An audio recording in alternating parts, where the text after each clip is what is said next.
Welcome to the 1 Hour Guide by Anil Nathu. Glad to be here. I'm really excited for this one. Me too. Today, we're diving into Abby Covert's How to Make Sense of Any Mess, Information Architecture for Everybody.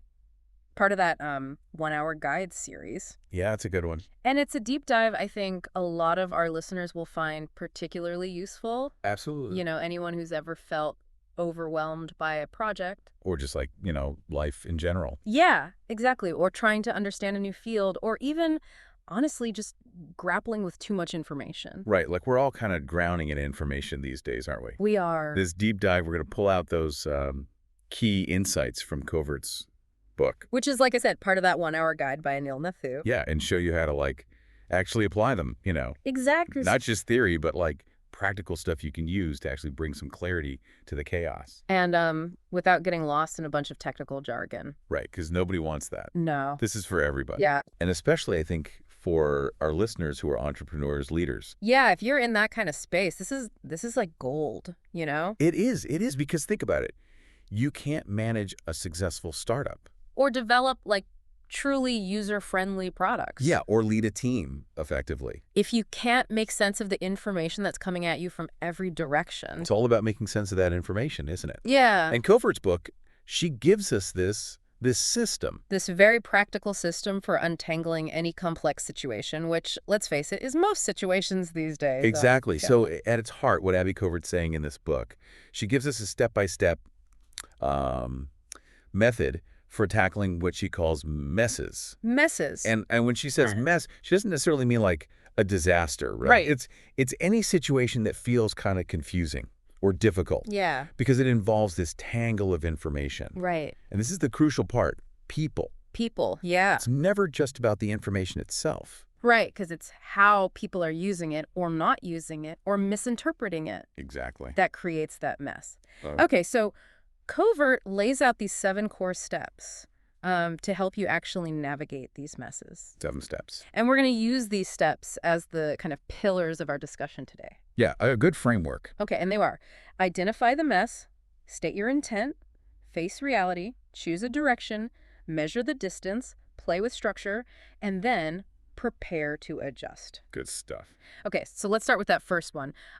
Identify the mess. Right. Now, I know it sounds kind of obvious, right? You see a problem, you identify it. Yeah, you'd think so, wouldn't you? But it's actually about taking the time to really understand the nature of that problem. Right, like what's actually going on. Before you jump into, trying to come up with solutions. Right, because so often we try to solve the wrong problem. Yeah, or a symptom of the problem rather than the root cause. And I think what Covert really emphasizes here is that a mess isn't just about disorganized data or, files everywhere. It's also tied to, like we said, those people involved. Yeah, it's that human element. And there are different perspectives and there are different interpretations. Their motivations, their biases. Exactly. It all plays into it. Think about those times when you've been on a team and it's like everyone has a completely different idea of what the project is even supposed to be about. Oh, I've been there. Oh, So many times. Have you experienced that? Definitely. And that's a classic sign of a mess right there. Yeah.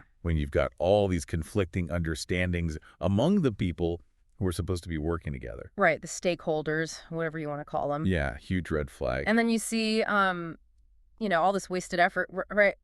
People are working really hard. They are. They're putting in the hours. But they're not actually accomplishing the things that need to get done. They're not moving the needle. Because they're working at cross purposes. Yeah, or they're focused on the wrong things. Yeah. Because nobody's clear on what those things are. Or they're looking for information that they can't find. Right. Or they're buried in information they don't need. Oh, that's a good one. It's all part of the mess. Yeah, or that feeling when you're just surrounded by data, but you're drowning in it. You can't make sense of it. Because you can't make sense of it. And you're like, okay, is there even anything useful in here? It's overwhelming. It's totally overwhelming. Yeah. And then people get frustrated. Right. Right? Yeah. They resist change because they don't understand why things are the way they are. Right. They're just like, why are we doing this? This doesn't make any sense. Yeah, it feels arbitrary. Yeah. And then you get, for those of you who are listening who are in those leadership positions, you get that misalignment between what you intend to achieve and what's actually happening. Right. You're putting in the resources. You've got a strategy. You think you've got it figured out. You think you do. but then But it's just not working. it's not translating into Yeah. results. Yeah. And that's a mess. Yeah. So for our listeners who are like, okay, I recognize this. This resonates with me. Yeah. How do I actually go about identifying a mess in my own life? Right. Like in my business, in my team. Yeah, in my own like personal projects, whatever. Using Covert's framework here, which, by the way, you can find in the 1-Hour Guide by Anil Nathu, Yes. so you don't have to just rely on us. Well, I mean, the first thing, and I think this is harder than it sounds, is just acknowledging that the mess exists. It is, because nobody wants to admit that, right? Yeah. That things are messy. Especially if you're the one who's, kind of in charge. Especially if you're the one who created the mess. Right. Exactly. But you have to be willing to just step back and be honest with yourself and look at it objectively. Yeah, even if it's uncomfortable. Even if it's painful. And then, once you've done that, define the scope. Right, like how big is this mess? Yeah, is it the whole organization? Is it, a particular team? Particular project. Is it a particular process? Yeah, like where are the boundaries of this mess? Yeah, because you don't want to be trying to solve everything at once. No, you'll never get anywhere. And then, this is crucial, talk to the people who are actually experiencing the mess. Yeah, get out of your own head Yeah. and go talk to your employees, your customers, Yeah. stakeholders, whoever it is. Yeah, because they often have the most valuable insights. Yeah, they're the ones who are like living it every day. Yeah. So ask them, Mm. what are your frustrations? Yeah. What are you struggling with? What's not working? Where are the inefficiencies? Yeah, and then this is interesting. Look for patterns in the chaos. Patterns. Okay. Yeah, like are you seeing the same communication breakdowns over and over? Great. Is the same piece of information always missing? Are your customers always getting stuck at the same point in your process? Yeah, because those patterns, They're telling you something. they can really point to those underlying causes. And then here's where Covert gets really smart. Okay. She says, document the mess visually. Visually. Yeah, like draw it out. Diagrams, flow charts, mind maps, Whatever works for you. whatever helps you to see those connections. Right. Or the disconnections. Yeah, and it makes it so much clearer For you. for you Yeah. and for communicating it to others. Have you ever found that, like, if you can draw something out, Oh, absolutely. it just, Sometimes I'll just like doodle on a whiteboard, yeah. just to try to like get it out of my head. Yeah, because it forces you to make those connections in a way. And then you start to see things you didn't see before. Yeah. Okay. And then look at your information flow. Right. How's the information moving? Yeah. Is there too much of it? Is it the wrong kind of information? Are people getting overwhelmed by details that they don't need? Or are they constantly hunting for information they can't find? Right, because that's a problem too. It's a different kind of mess. Yeah. And then, finally, to really understand the mess, clarify the impact. Right. Like, what are the consequences? Yeah, because if it's not actually having a negative impact, then maybe it's not a mess you need to prioritize right now. Maybe it's something you can live with. Yeah. But if it's costing you money Or hurting productivity. or leading to bad customer experiences, Yeah. Or employee burnout. then you know it's a mess you need to deal with. And maybe deal with sooner rather than later. Right. So understanding that impact helps you prioritize. Okay, so how does information architecture, which is really what this whole deep dive in Covert's book is about, It's the heart of it, yeah. how does that actually help with this first step, identifying the mess? Well, information architecture at its most basic level is about organizing information Right. in a way that makes sense For people. for people. To use. Yeah, so when you apply those IA principles to a mess, you're basically trying to understand why the current organization isn't working. Right, so you're almost using IA as a lens to analyze the mess. Exactly. You're like, okay, what's the information flow here? Is it clear? Is it findable? Is it understandable? And how is that contributing to this mess? Covert gives that great example in the book, that e-commerce checkout example, Yeah, that's a good one. where, you might initially think that declining sales are a marketing problem. Right, like you're not getting the message out there. Yeah, but when you actually use that IA lens to identify the mess, You look at the user flow. how many steps are involved in that checkout? Yeah, how clear is the information? Is it easy to navigate? And you might discover that actually it's a really confusing, complicated checkout process that's driving customers away. Yeah, not the marketing at all. They're getting to your site, They're interested. but then they're like, I don't want to deal with this. Yeah, this is too much work. Too much friction. So IA can help you see those that things. you might not otherwise see. Okay, so step 2. State your intent. What does that even mean? Right, it sounds a little vague, It does. but it's actually really crucial. Okay. Covert's argument is that your intent, like what you're actually trying to achieve, Yeah. is the foundation Of for every decision, every action, every strategy. your whole business, really. It's not just about, like, having a goal. No, it's about defining the effect you want to have Deeper. deeper. Okay. And without that, you risk, miscommunication, Yeah. people working at cross purposes, Wasted effort. scattered problem solving. Yeah, so it's really about being clear about what success actually looks like. Yeah, so everyone's on the same page. So why does this matter? Like, why is having this clear intent so important?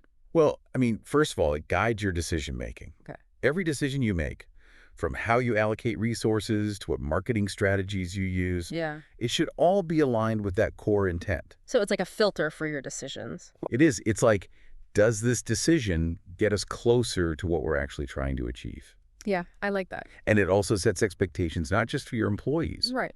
but for your customers, your partners, everybody. And it influences how they perceive you, right? Absolutely, because the language you use, To articulate that intent. it shapes how people interpret your mission, your values. Yeah. And if your actions don't match your stated intent, Oh, people notice that. they do. They're like, wait a minute, you say you value this, but you're doing that. Yeah, you lose credibility. And it's not always intentional, right? No, sometimes it's just you haven't really thought it through. Or things have evolved and you haven't updated your stated intent. Right. But it's important to keep those things aligned. And having a clear intent aligns your teams as well, right? Absolutely, because if everyone knows what they're working towards Yeah. and why, They're going to be more effective much more effective. and less likely to waste time on things that don't actually matter. Exactly. So how do you do it? How do you actually state your intent clearly? Well, Covert gives some really good advice in the book, which, again, I'll just remind everyone, is part of the 1-Hour Guide by Anil Nathu. Yeah, check it out. So, first, you need to define that effect you want to have. Right. What are you actually trying to achieve? And it's not just about hitting financial targets. No, it's bigger than that. Yeah, like what impact do you want to make? On your customers' lives. On your employees' lives. What kind of company do you want to be? Yeah, like what's your contribution to the world? Those are the questions you need to be asking. And then choose your words very carefully. Oh, so important. Yeah, Because language is powerful it really is. and it shapes how people understand things. And don't be afraid to test your language with different people. Yeah, get feedback. Make sure it actually resonates. And that it's clear.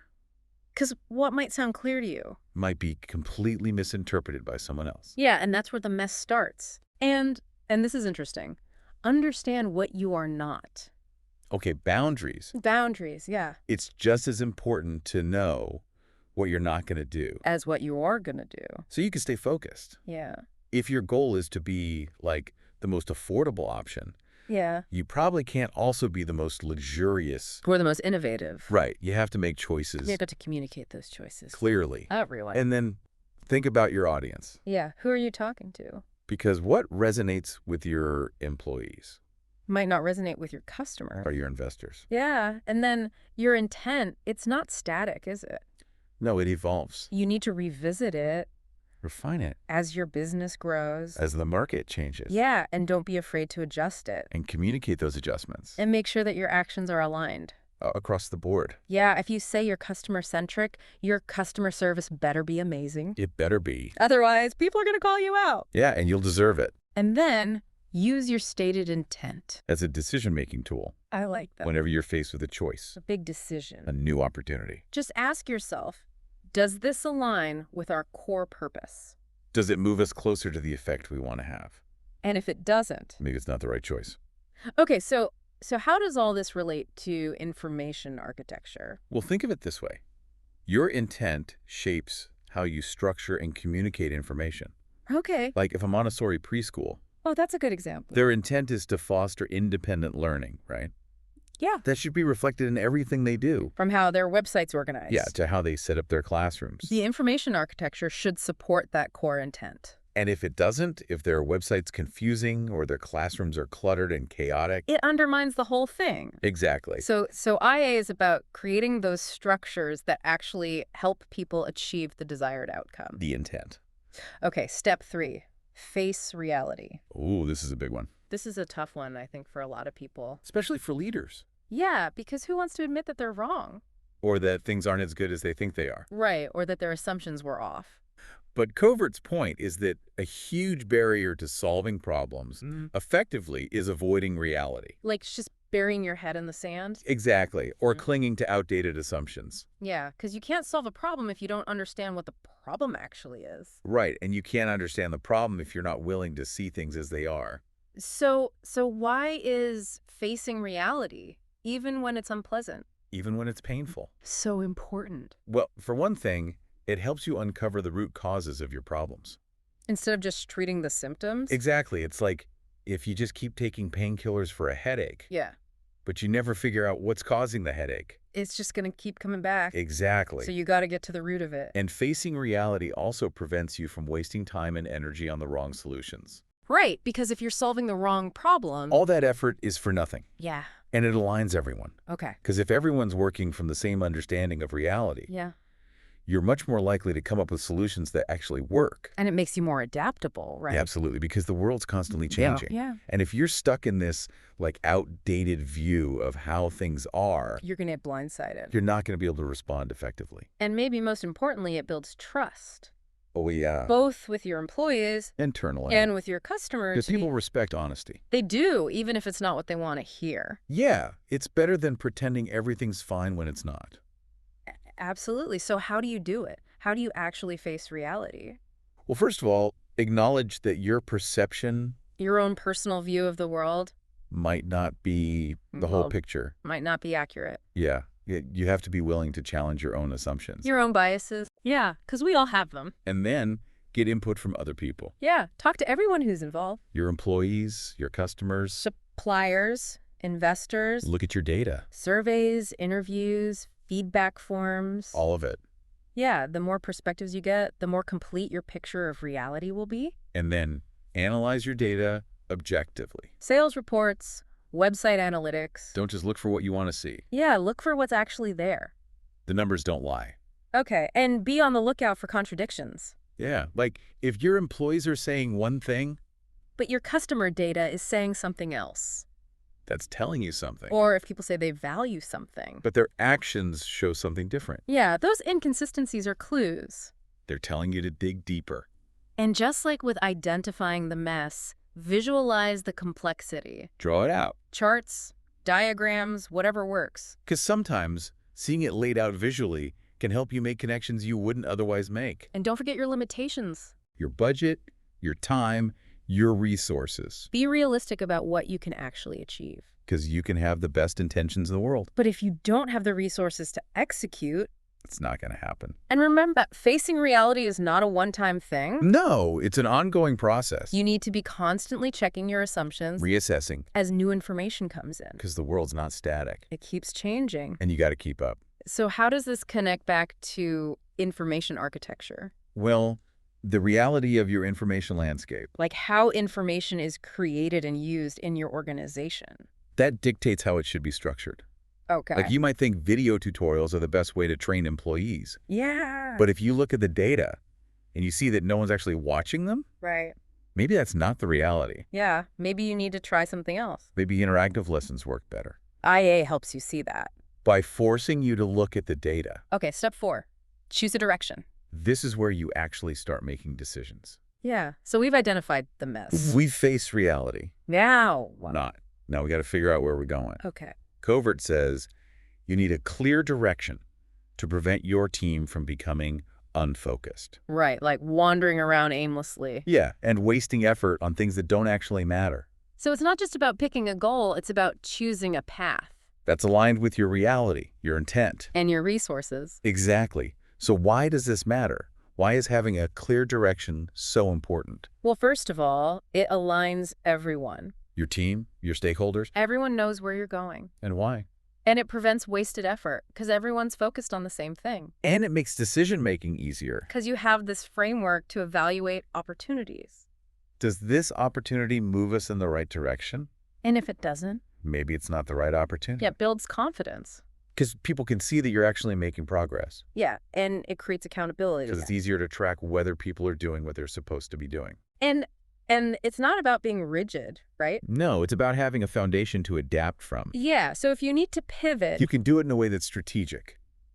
not just random. Exactly. So how do you choose a direction effectively? Well, first, clarify the scope of your decision. Like, what are you actually deciding? Be specific. And then revisit those constraints and realities we talked about. What are your limitations? What's actually feasible. And then brainstorm multiple options. Don't just go with the first thing that pops into your head. Explore different possibilities. And then evaluate those options based on their impact. How much will they help you achieve your goals? And their feasibility. Can you actually execute them? And don't be afraid to seek input from others. Your team, advisors, trusted customers. But don't get stuck in analysis paralysis. Gather enough information to make an informed decision. But don't overthink it. And then, once you've chosen a direction, define your success metrics. How will you know if you're on the right track? What are the key indicators? And communicate your decision clearly. To everyone involved. Explain why you chose this direction. For rationale. And commit to it. But be prepared to adapt if you need to. So how does information architecture help with choosing a direction? Well, IA gives you the tools to structure and analyze information Okay. in a way that clarifies your options. And the consequences of each option. Like if you're thinking about rebranding, IA can help you understand how your current brand is perceived. by organizing and analyzing all the data you have, From your website, your marketing materials. customer feedback. And that can help you make a more informed decision about how to rebrand. IA helps you see the landscape more clearly. Okay, step 5. Measure the distance. This is all about tracking your progress. Okay, so you've chosen your direction. How do you know if you're actually moving in the right direction? Covert's point is that you need to consistently measure Okay. the distance between where you are and where you want to be. And it's not just about tracking a few numbers. No, it's about understanding if your efforts are actually having a real impact. So why is this so important? Well, it keeps your team focused and motivated. Because they can see that they're making progress It helps you identify what's working, and what's not working. so you can adjust your approach. And it prevents you from wasting time and effort on things that aren't effective. It's about making data-driven decisions, Instead of just relying on gut feeling. and it builds credibility. Because you can actually show people that you're making progress. So how do you do it? How do you measure the distance effectively? Well, first, define what success looks like. What are your specific goals? And identify your key performance indicators. The KPIs that are actually relevant to your goals. And establish a baseline measurement Like where you're starting from, so you can track how far you've come. and figure out how often you need to measure. Is it daily, weekly, monthly? Depends on what you're tracking. And when you're looking at the data, look for trends. Don't just focus on individual data points, Yeah, see the big picture. and use the data to make decisions. If something's not working, change it. Don't be afraid to experiment And set up alerts. so you can catch problems early on. And be proactive. And remember, your goals might change. Yeah. So you might need to adjust your metrics. And your measurement strategy. It's all about being flexible. So how does this relate to information architecture? Well, the data you gather from your measurements can tell you if your information architecture is actually working. Okay. Like if you redesign your website, Yeah. you need to track things like time on page, bounce rate. To see if people are actually finding what they're looking for. If they're not, your IA might need some work. So IA is not just about creating a structure, it's about creating a structure that actually works. That it achieves your goals. Okay, step 6. Play with structure. This is where it gets fun. This is where we get to be creative, Covert's point is that everything has a structure. whether we've consciously created it or not. And that structure shapes how we make sense of the world. So a well-designed structure, Can make everything easier. more efficient, more understandable. So why is it so important to actively play with structure? Well, it makes things easier to use. More efficient.